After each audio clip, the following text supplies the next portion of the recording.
Кыргыз Республикасынын министрлер кабинетинин төрагасы Акылбек Жапаров Аль Сайх Групп ири корпорациялардын биринин башчысы Абдул Жаббар Аль Сайх жетектеген араб инвесторлордун делегациясын кабыл алды.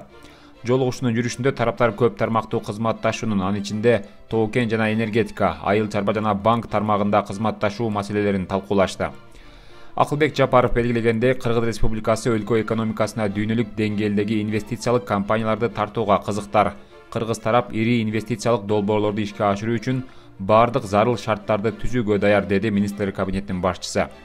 Өз кезегинде араб делегациясынын мүчөлөрү өз ара кызыкчылык туудурган бардык чөйрөлөрдө долбоорлорду ишке ашырууну баштоого даяр экендиктерин билдиришип, инвестиция тартуу мүмкүнчүлүгү бар багыттарды сунуштады.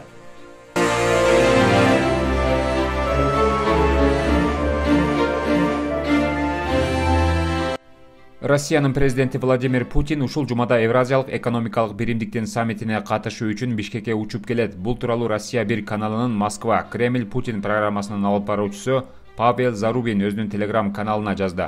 Белгилей кетсек, ЭЭП лидерлеринин жыйыны Бишкекте 9 декабрда өтөт.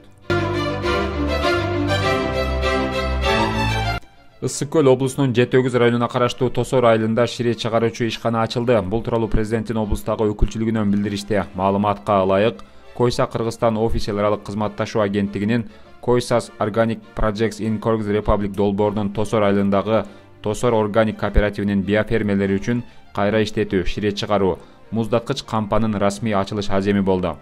Аземге президенттин Ысык көл облусундагы өкүлү Ильяс Иманбетов, Койса долбоорунун өкүлдөрү жана жергиликтүү тургундар катышты. Бишкек шаардык ички иштер башкармалыгынын кызматкерлери дары-дармек жана медициналык техника департаментинин өкүлдөрү менен биргеликте Борбор калаада рефлекс аталышындагы түшүндүрүү иш-чарасын өткөрүштү. Бул тууралуу бүгүн 5 декабрда шаардык милициянын маалымат кызматы кабарлады.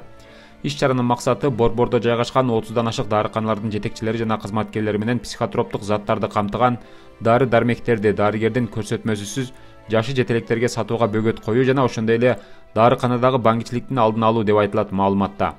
Ага ылайык иш-чаранын жүрүшүндө Ны аттуу жаран Ош базарынын аймагынан дарыканалардын биринен дарыгердин көрсөтмөсүсүз Лирика жана Тропикамид аттуу психотроптук заттарды 580 сомго сатып алгандыгы аныкталган.